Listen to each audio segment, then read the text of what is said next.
मेरे प्यारे देशवासियों, आप सबको नमस्कार। गत वर्ष हमने गर्मी की भयंकर पीड़ा, पानी का अभाव, सूखे की स्थिति, न जाने कितनी कितनी कसौटियों से गुजरना पड़ा। लेकिन पिछले 2 हफ्ते से अलगअलग स्थानों से बारिश की खबरें आ रही हैं। बारिश की खबरों के साथसाथ एक ताजगी का एहसास भी हो रहा है। आप भी अनुभव करते होंगे। और जैसे वैज्ञानिक बता रहे हैं, इस बार वर्षा अच्छी होगी, सर्वदूर होगी और वर्षा ऋतु के पूरे कालखंड दरमियान होगी। ये अपने आप में एक नया उत्साह भरने वाली खबरें हैं। मैं सभी किसान भाइयों को भी अच्छी वर्षा ऋतु की बहुत बहुत शुभकामनाएं देता हूँ। हमारे देश में जैसे किसान मेहनत करता है, हमारे वैज्ञानिक भी देश को नई ऊंचाइयों पर ले जाने के लिए बहुत सफलताएं प्राप्त कर रहे हैं। और मेरा तो पहले से मत रहा है कि हमारी नई पीढ़ी वैज्ञानिक बनने के सपने देखे, विज्ञान में रुचि ले, आने वाली पीढ़ियों के लिए कुछ कर गुजरने की इच्छा के साथ हमारी युवा पीढ़ी आगे आए। मैं आज और भी एक खुशी की बात आपसे शेयर करना चाहता हूँ। कल मैं पुणे गया था। स्मार्ट सिटी प्रोजेक्ट की वर्षगांठ के उपलक्ष्य में वहाँ कार्यक्रम था। और वहाँ मैंने पुणे के कॉलेज ऑफ इंजीनियरिंग के जिन विद्यार्थियों ने स्वयं की मेहनत से स्वयं उपग्रह बनाया और जिसे 22 जून को प्रक्षेपित किया गया, उनको मिलने के लिए बुलाया था। क्योंकि मेरा मन करता था कि मैं इन मेरे युवा साथियों को देखूं तो सही, उनको मिलूं तो सही, उनके भीतर जो ऊर्जा है, उत्साह है, उसका मैं भी तो अनुभव करूं। पिछले कई वर्षों से अनेक विद्यार्थियों ने इस काम में अपना योगदान दिया। ये एकेडमिक सैटेलाइट एक प्रकार से युवा भारत के हौसले की उड़ान का जीता जागता नमूना है। और ये हमारे छात्रों ने बनाया। इन छोटे से सैटेलाइट के पीछे जो सपने हैं वो बहुत बड़े हैं। उसकी जो उड़ान है बहुत ऊंची है और उसकी जो मेहनत है वो बहुत गहरी है। जैसे पुणे के छात्रों ने किया, वैसे ही तमिलनाडु चेन्नई की सत्यभामा यूनिवर्सिटी के स्टूडेंट्स द्वारा भी एक सैटेलाइट बनाया गया और वो सत्यभामा सैट को भी प्रक्षेपित किया गया। हम तो बचपन से बातें सुनते आए हैं और हर बालक के मन में आसमान को छूने और कुछ तारों को मुट्ठी में कैद करने की ख्वाहिश हमेशा रहती है। और इस लिहाज से इसरो द्वारा भेजे गए, छात्रों के द्वारा बनाए हुए दोनों सैटेलाइट मेरी दृष्टि से बहुत अहम है, बेहद खास है। ये सभी छात्र बधाई के पात्र हैं। मैं देशवासियों को भी बहुत बहुत बधाई देना चाहता हूँ कि 22 जून को इसरो के हमारे वैज्ञानिकों ने एक साथ 20 सैटेलाइट अंतरिक्ष में भेजकर अपने ही पुराने रिकॉर्डों को तोड़ करके एक नया रिकॉर्ड बना दिया। और ये भी खुशी की बात है कि भारत में ये जो 20 सैटेलाइट लॉन्च किए गए, उसमें से 17 सैटेलाइट अन्य देशों के हैं। अमेरिका सहित कई देशों के सैटेलाइट लॉन्च करने का काम भारत की धरती से, भारत के वैज्ञानिकों के द्वारा हुआ। और इनके साथ वही 2 सैटेलाइट जो हमारे छात्रों ने बनाए थे, वे भी अंतरिक्ष में पहुंचे। और ये भी विशेषता है कि इसरो ने कम लागत और सफलता की गारंटी के चलते दुनिया में एक खास जगह बना ली है। और इसके कारण विश्व के कई देश लॉन्चिंग के लिए आज भारत की तरफ नजर कर रहे हैं। मेरे प्यारे देशवासियों, बेटी बचाओ बेटी पढ़ाओ, ये बात अब भारत में जन जन के मन की बात बन गई है। लेकिन कुछ घटनाएं उसमें एक नई जिंदगी ले आती हैं, नए प्राण भर देती हैं। इस बार 10वीं 12वीं की परीक्षाओं के जो नतीजे आए, हमारी बेटियां मैदान मार रही हैं और गर्व होता है। और मेरे देशवासियों, हम सब गर्व करें ऐसी एक और महत्वपूर्ण बात। 18 जून को भारतीय वायुसेना में पहली बार first batch of women fighter pilots in the Indian air force, भारतीय वायुसेना में महिला लड़ाकू पायलट की पहली बैच, ये सुनते ही रोंगटे खड़े हो जाते हैं ना। कितना गर्व होता है कि हमारी 3 फ्लाइंग ऑफिसर बेटियां अवनी चतुर्वेदी, भावना कंठ और मोहना, जिन्होंने हमें गौरव दिलाया है। इन 3 बेटियों की खास बात है। फ्लाइंग ऑफिसर अवनी मध्य प्रदेश के रीवा से हैं, फ्लाइंग ऑफिसर भावना बिहार में बेगूसराय से हैं और फ्लाइंग ऑफिसर मोहना गुजरात के बड़ोदरा से हैं। आपने देखा होगा कि तीनों बेटियां हिंदुस्तान के मेट्रो शहर से नहीं हैं, वे अपने-अपने राज्यों की राजधानी से भी नहीं हैं। ये छोटे शहरों से होने के बावजूद भी इन्होंने आसमान जैसे ऊंचे सपने देखे और उसे पूरा करके दिखाया। मैं अवनी, मोहना, भावना, इन तीनों बेटियों को और उनके माँ-बाप को भी हृदय से बहुत-बहुत शुभकामनाएं देता हूं। मेरे प्यारे देशवासियों, कुछ दिन पूर्व पूरे विश्व ने 21 जून को अंतर्राष्ट्रीय योगा दिवस की वर्षगांठ पर भव्य कार्यक्रम किए। एक भारतीय के नाते पूरा विश्व जब योगा से जुड़ता है तब हम एहसास करते हैं जैसे दुनिया हमारे कल, आज और कल से जुड़ रही है। विश्व के साथ हमारा एक अनोखा नाता बन रहा है। भारत में भी 1 लाख से अधिक स्थानों पर बहुत उमंग और उत्साह के साथ, भांति-भांति के रंग रूप के साथ, रंगारंग माहौल में अंतर्राष्ट्रीय योग पर्व मनाया गया। मुझे भी चंडीगढ़ में हजारों योग प्रेमियों के साथ उनके बीच योग करने का अवसर मिला। अबाल वृद्ध सबका उत्साह देखने लायक था। आपने देखा होगा पिछले सप्ताह भारत सरकार ने इस अंतर्राष्ट्रीय योगा पर्व के निमित्त ही सूर्य नमस्कार की डाक टिकट भी जारी की है। इस बार विश्व में योगा डे के साथ-साथ 2 चीजों पर लोगों का विशेष ध्यान गया। एक तो अमेरिका के न्यूयॉर्क शहर में जहां संयुक्त राष्ट्र संघ का बिल्डिंग है, उस बिल्डिंग के ऊपर योगासन की भिन्न-भिन्न कृतियों का विशेष प्रोजेक्शन किया गया और वहां आते-जाते लोग उसकी फोटो लेते रहते थे और दुनिया भर में वो फोटो प्रचलित हो गई। ये बातें किस भारतीय को गौरव नहीं दिलाएगी, बताइए ना। और भी एक बात हुई, टेक्नोलॉजी अपना काम कर रही है, सोशल मीडिया की अपनी एक पहचान बन गई है और इस बार योगा में ट्विटर ने योगा इमोजी के साथ सेलिब्रेशन का एक हल्का-फुल्का प्रयोग भी किया। हैशटैग योगा डे टाइप करते ही योगा वाले इमोजी का चित्र हमारे मोबाइल फोन पर आ जाता था और दुनिया भर में वो प्रचलित हो गया। योग का मतलब ही होता है जोड़ना। योग में पूरे जगत को जोड़ने की ताकत है। बस जरूरत है हम योग से जुड़ जाएं। मध्य प्रदेश के सतना से स्वाति श्रीवास्तव ने इस योगा दिवस के बाद मुझे एक टेलीफोन किया और उसने मुझे एक मैसेज दिया है आप सबके लिए, लेकिन लगता है शायद वो ज्यादा मेरे लिए है। मैं चाहती हूँ कि मेरा पूरा देश स्वस्थ रहे, उसका एक भी गरीब व्यक्ति निरोग रहे। इसके लिए मैं चाहती हूँ कि दूरदर्शन में हर एक सीरियल के इतने सारे ऐड आते हैं, उसमें से किसी एक ऐड में वो योग के बारे में बताए, उससे कैसे करते हैं, उसके क्या लाभ होते हैं। मैं ये चाहती हूँ कि हमारा पूरा भारत देश निरोग रहे। स्वाति जी, आपका सुधार तो अच्छा है, लेकिन अगर आप थोड़ा ध्यान से देखोगी तो आपके ध्यान में आएगा न सिर्फ दूरदर्शन, इन दिनों भारत और भारत बाहर टीवी मीडिया के जगत में प्रतिदिन योगा के प्रचार में भारत की और दुनिया की सभी टीवी चैनल कोई न कोई अपना योगदान दे रही है। हर एक के अलग-अलग समय हैं, लेकिन अगर आप ध्यान से देखोगी तो योगा के विषय में जानकारी पाने के लिए ये सब हो ही रहा है। और मैंने तो देखा है दुनिया के कुछ देश ऐसे हैं कि जहां 24 घंटे योगा को समर्पित चैनल भी चलती है।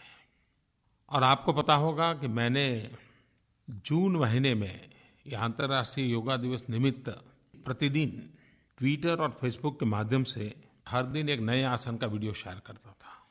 अगर आप आयुष मंत्रालय की वेबसाइट पर जाएंगे तो ये 40-45 मिनट का एक के बाद एक शरीर के भिन्न-भिन्न अंगों के लिए किस प्रकार के योग कर सकते हैं, हर आयु के लोग कर सकते हैं, ऐसे सरल योगा का एक अच्छा वीडियो वेबसाइट पर उपलब्ध है। मैं आपको भी और आपके माध्यम से सभी योग के जिज्ञासुओं को कहूँगा कि वे जरूर इसके साथ जुड़ें। मैंने इस बार एक आह्वान किया है कि जब हम कहते हैं कि योग ये रोग मुक्ति का माध्यम है, तो क्यों न हम सब मिल करके जितने भी स्कूल ऑफ थॉट्स है योगा के संबंध में, हर एक के अपने अपने तरीके हैं, हर एक के अपने अपनी प्रायोरिटीज हैं, हर एक के अपने अलग अलग अनुभव हैं, लेकिन सबका अंतिम लक्ष्य एक है। मैं जितने प्रकार की योग की विधाएं चल रही हैं, जितने प्रकार की योग की इंस्टीट्यूशन चल रही है, जितने प्रकार की योग गुरु हैं, सबसे मैंने आग्रह किया है कि क्या हम पूरा ये वर्ष मधुमेह के खिलाफ, डायबिटीज के खिलाफ योग के द्वारा एक सफल अभियान चला सकते हैं क्या योग से डायबिटीज को कंट्रोल किया जा सकता है? कुछ लोगों को उसमें सफलता मिली है। हर एक ने अपने अपने तरीके से रास्ते खोजे हैं और हम जानते हैं कि डायबिटीज का वैसे कोई उपचार नहीं बताता है, दवाइयां लेकर के गुजारा करना पड़ता है। और डायबिटीज ऐसा राज रोग है कि जो बाकी सब रोगों का यजमान बन जाता है, भांति भांति बीमारियों का वो एंट्रेंस बन जाता है, और इसलिए हर कोई डायबिटीज से बचना चाहता है। बहुत लोगों ने इस दिशा में काम भी किया है। कुछ डायबिटिक पेशेंट ने भी अपनी योगिक प्रैक्टिस के द्वारा उसको नियंत्रित किया गया है। क्यों न हम अपने अनुभवों को लोगों के बीच शेयर करें, इसको एक मोमेंटम दें, साल भर एक माहौल बनाएं। मैं आपसे आग्रह करता हूं कि #योगा फाइट्स डायबिटीज, मैं फिर से कह रहा हूं, #योगा फाइट्स डायबिटीज को यूज कर अपने अनुभव सोशल मीडिया पर शेयर करें या मुझे नरेंद्र मोदी ऐप पर भेजें। देखें तो सही किसके क्या अनुभव है, प्रयास तो करें। मैं आपको निमंत्रित करता हूं #योगा फाइट्स डायबिटीज पर अपने अनुभवों को शेयर करने के लिए। मेरे प्यारे देशवासियों, कभी कभी मेरे मन की बात की बड़ी मजाक भी उड़ाई जाती है, बहुत आलोचना भी की जाती है, लेकिन ये इसलिए संभव है क्योंकि हम लोग लोकतंत्र के प्रति प्रतिबद्ध हैं। लेकिन आज जब 26 जून मैं आपसे बात कर रहा हूं, तब खास करके नई पीढ़ी को कहना चाहता हूं कि जिस लोकतंत्र का हम गर्व करते हैं, जिस लोकतंत्र ने हमें एक बहुत बड़ी ताकत दी है, हर नागरिक को बड़ी ताकत दी है, लेकिन 26 जून 1975 वो भी एक दिन था। 25 जून की रात और 26 जून की सुबह हिंदुस्तान के लोकतंत्र के लिए एक ऐसी काली रात थी कि भारत में आपातकाल लागू किया गया, नागरिकों के सारे अधिकारों को खत्म कर दिया गया, देश को जेल खाना बना दिया गया। जयप्रकाश नारायण समेत देश के लाखों लोगों को, हजारों नेताओं को, अनेक संगठनों को जेल के सलाखों के पीछे धकेल दिया गया। उस भयंकर काली घटना पर अनेक किताबें लिखी गई हैं, अनेक चर्चाएं भी हुई हैं। लेकिन आज जब मैं 26 जून को आपसे बात कर रहा हूं, तब इस बात को हम न भूलें कि हमारी ताकत लोकतंत्र है, हमारी ताकत लोक शक्ति है, हमारी ताकत एक एक नागरिक है। इस प्रतिबद्धता को हमें आगे बढ़ाना है और ताकतवर बनाना है। और भारत के लोगों की ये ताकत है कि उन्होंने लोकतंत्र को जी के दिखाया है। अखबारों पर ताले लगे हो, रेडियो एक ही भाषा बोलता हो, लेकिन दूसरी तरफ देश की जनता मौका पड़ते ही लोकतांत्रिक शक्तियों का परिचय करवा दे, ये बातें किसी देश के लिए बहुत बड़ी शक्ति का रूप है। भारत के सामान्य मानवी की लोकतांत्रिक शक्ति का उत्तम उदाहरण आपातकाल में प्रस्तुत हुआ है। और लोकतांत्रिक शक्ति का वो परिचय बार बार देश को याद कराते रहना चाहिए, लोगों की शक्ति का एहसास करते रहना चाहिए। और लोगों की शक्ति को बल मिले, इस प्रकार की हमारी हर प्रकार से प्रवृत्ति रहनी चाहिए और लोगों को जोड़ना चाहिए। मैं हमेशा कहता हूँ कि भाई लोकतंत्र का मतलब ये नहीं होता कि लोग वोट करें और 5 साल के लिए आपको देश चलाने का कॉन्ट्रैक्ट दे दे। जी नहीं, वोट करना तो लोकतंत्र का एक महत्वपूर्ण है, लेकिन और भी बहुत सारे पहलू हैं और सबसे बड़ा पहलू है जन भागीदारी, जनता का मिजाज, जनता की सोच। और सरकारें जितनी जनता से ज्यादा जुड़ती हैं उतनी देश की ताकत ज्यादा बढ़ती है। जनता और सरकारों के बीच की खाई ने ही हमारी बर्बादी को बल दिया है। मेरी हमेशा कोशिश है कि जन भागीदारी से ही देश आगे बढ़ना चाहिए। अभी जब मेरी सरकार के 2 साल पूरे हुए तो कुछ आधुनिक विचार वाले नौजवानों ने मुझे सुझाव दिया कि आप इतनी बड़ी लोकतंत्र की बातें करते हैं तो क्यों ना आप अपनी सरकार का मूल्यांकन लोगों से करवाएं। वैसे एक प्रकार से उनका चुनौती का ही स्वर था, सुझाव का भी स्वर था, लेकिन उन्होंने मेरे मन को झकझोर दिया। मैंने कुछ अपने वरिष्ठ साथियों के बीच में ये विषय रखा तो प्रथम प्रतिक्रिया तो रिएक्शन ऐसा ही था कि नहीं जी साहब, ये आप क्या करने जा रहे हो। आज तो टेक्नोलॉजी इतनी बदल चुकी है कि अगर कोई इकट्ठे हो जाए, कोई गुट बन जाए और टेक्नोलॉजी का दुरुपयोग करे तो पता नहीं सर्वे कहाँ से कहाँ ले जाएंगे। उन्होंने चिंता जाहिर की, लेकिन मुझे लगा नहीं, रिस्क लेना चाहिए, कोशिश करनी चाहिए, देखे क्या होता है। और मेरे प्यारे देशवासियों, खुशी की बात है कि जब मैंने टेक्नोलॉजी के माध्यम से अलग अलग भाषाओं का उपयोग करते हुए जनता को मेरी सरकार का मूल्यांकन करने के लिए आह्वान किया। चुनाव के बाद भी तो बहुत सर्वे होते हैं, चुनाव के दरमियान भी सर्वे होते हैं, कभी कभी बीच में कुछ इश्यूज पर भी सर्वे होते हैं, लोकप्रियता पर सर्वे होते हैं, लेकिन उसकी सैंपल साइज ज्यादा नहीं होती है। आप में से बहुत लोगों ने रेट माई गवर्नमेंट mygov.in पर अपना ओपिनियन दिया है। वैसे तो लाखों लोगों ने इसमें रुचि दिखाई, लेकिन 3 लाख लोगों ने एक एक सवाल का जवाब देने के लिए मेहनत की है, काफी समय निकाला है। मैं उन 3 लाख लोगों का बहुत आभारी हूं कि उन्होंने स्वयं सक्रियता दिखाई, सरकार का मूल्यांकन किया। मैं नतीजों की चर्चा नहीं करता हूं, वो हमारे मीडिया के लोग जरूर करेंगे, लेकिन एक अच्छा प्रयोग था इतना तो मैं जरूर कहूंगा। और मेरे लिए भी खुशी की बात है कि हिंदुस्तान की सभी भाषाएं बोलने वाले, हर कोने में रहने वाले, हर प्रकार का बैकग्राउंड वाले लोगों ने इसमें हिस्सा लिया। और सबसे बड़ी मेरे लिए अचरज तो है ही है कि भारत सरकार की जो ग्रामीण रोजगार की योजना चलती है, उस योजना की जो वेबसाइट है, उस पोर्टल पर सबसे ज्यादा लोगों ने बढ़ चढ़कर के हिस्सा लिया। इसका मतलब कि ग्रामीण जीवन से जुड़े, गरीबी से जुड़े हुए लोगों का इसमें बहुत बड़ा सक्रिय योगदान था, ऐसा मैं प्राथमिक अनुमान लगाता हूं। ये मुझे और ज्यादा अच्छा लगा। तो आपने देखा, एक वो भी दिन था जब कुछ वर्ष पहले 26 जून को जनता की आवाज दबोच दी गई थी, और ये भी वक्त है कि जब जनता खुद तय करती है, बीच बचाव तय करती है कि देखे तो सही सरकार ठीक कर रही है कि गलत कर रही है, अच्छा कर रही है, बुरा कर रही है। यही तो लोकतंत्र की ताकत है। मेरे प्यारे देशवासियों, आज मैं एक बात के लिए विशेष आग्रह करना चाहता हूं। एक जमाना था जब टैक्सेस इतने व्यापक हुआ करते थे कि टैक्स में चोरी करना स्वभाव बन गया था। एक जमाना था विदेश की चीजों को लाने के संबंध में कई रिस्ट्रिक्शन थे, तो स्मगलिंग भी उतना ही बढ़ जाता था। लेकिन धीरे धीरे वक्त बदलता गया है। अब करदाता को सरकार की कर व्यवस्था से जोड़ना अधिक मुश्किल काम नहीं है, लेकिन फिर भी पुरानी आदतें जाती नहीं हैं। एक पीढ़ी को अभी भी लगता है कि भाई सरकार से दूर रहना ज्यादा अच्छा है। मैं आज आपसे आग्रह करना चाहता हूं कि नियमों से भाग करके हम अपने सुख चैन गंवा देते हैं। कोई भी छोटा मोटा व्यक्ति हमें परेशान कर सकता है। हम ऐसा क्यों होने दें? क्यों न हम स्वयं अपनी आय के संबंध में, अपनी संपत्ति के संबंध में सरकार को अपना सही सही ब्यौरा दे दें।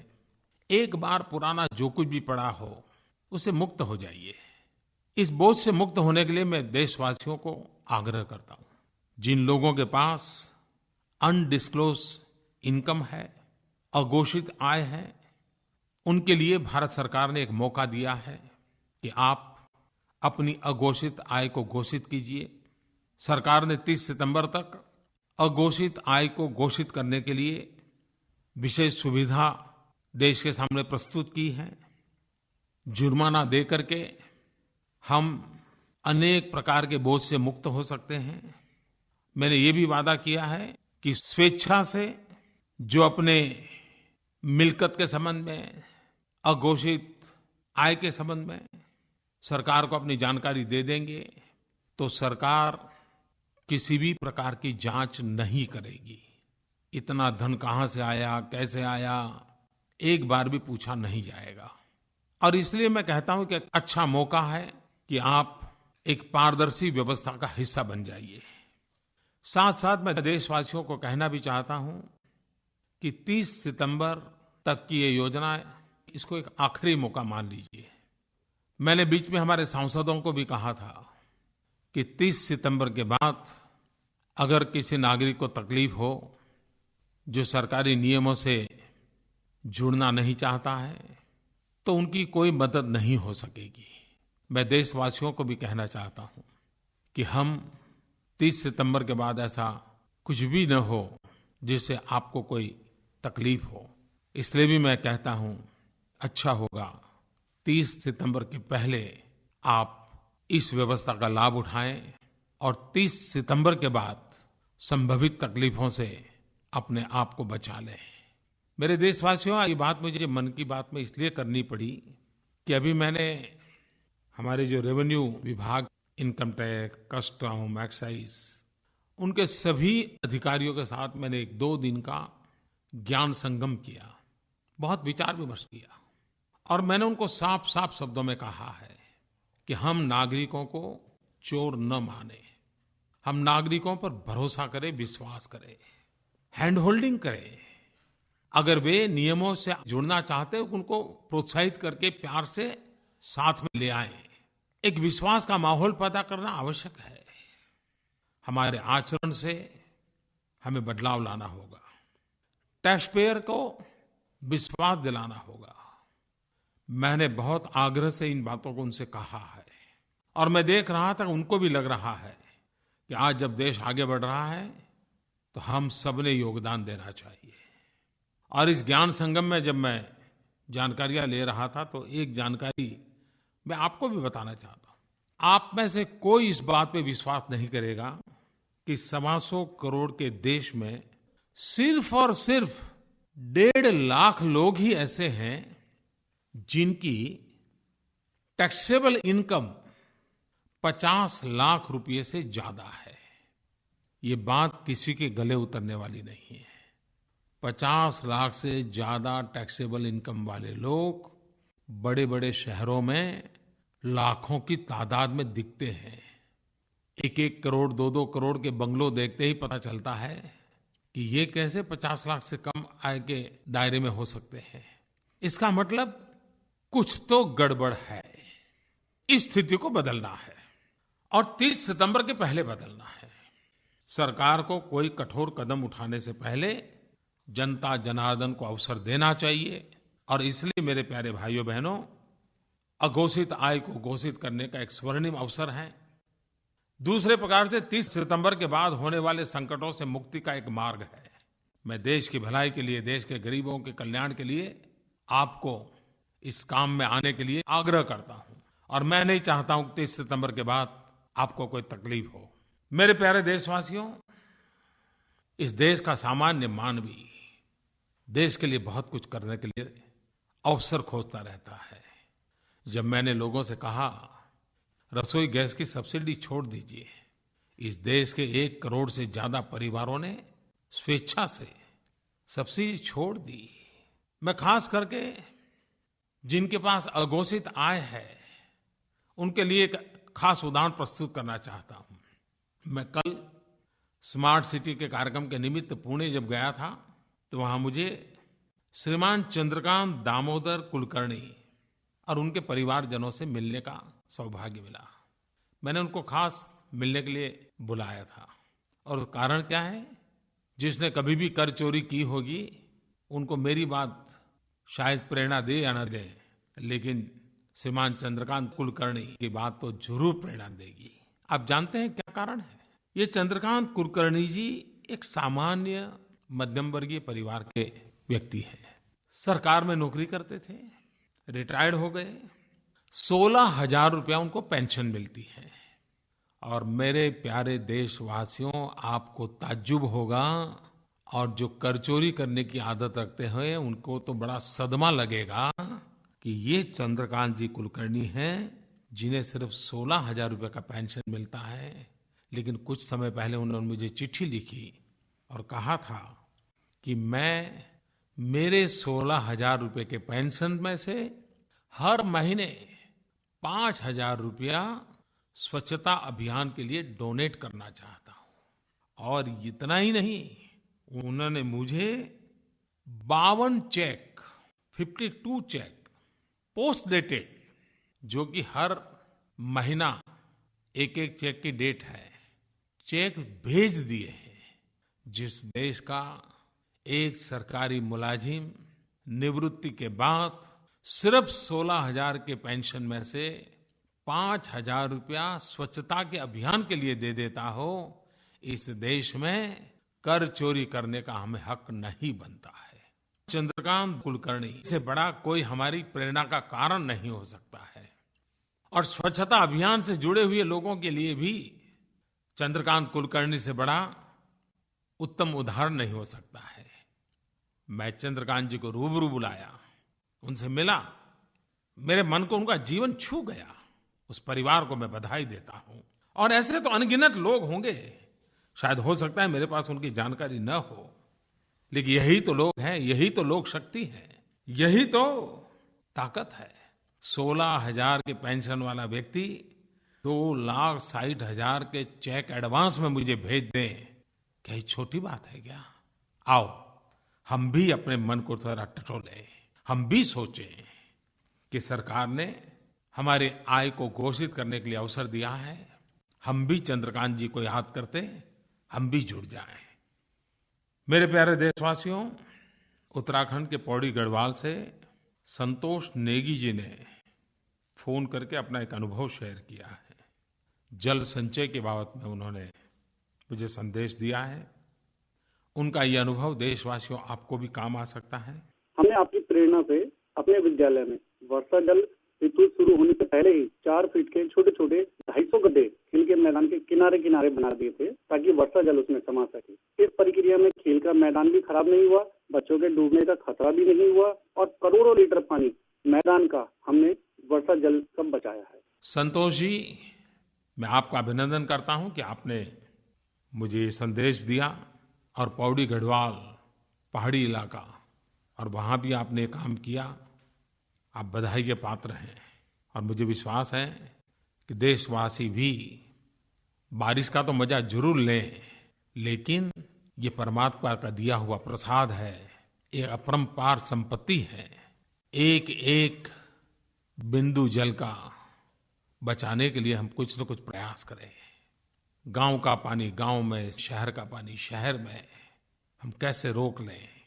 ये पृथ्वी माता को फिर से एक बार रिचार्ज करने के लिए हम उस पानी को फिर से जमीन में वापस कैसे भेजें।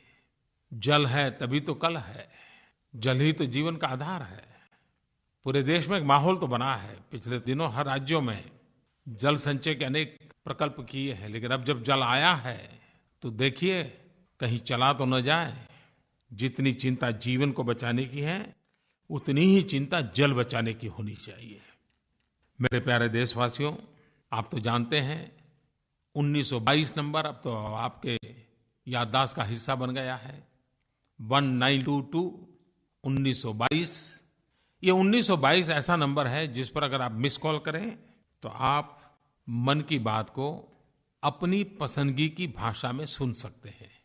अपने समय के अनुसार अपनी भाषा में मन की बात सुन करके देश की विकास यात्रा में योगदान देने का आप भी मन बना लें।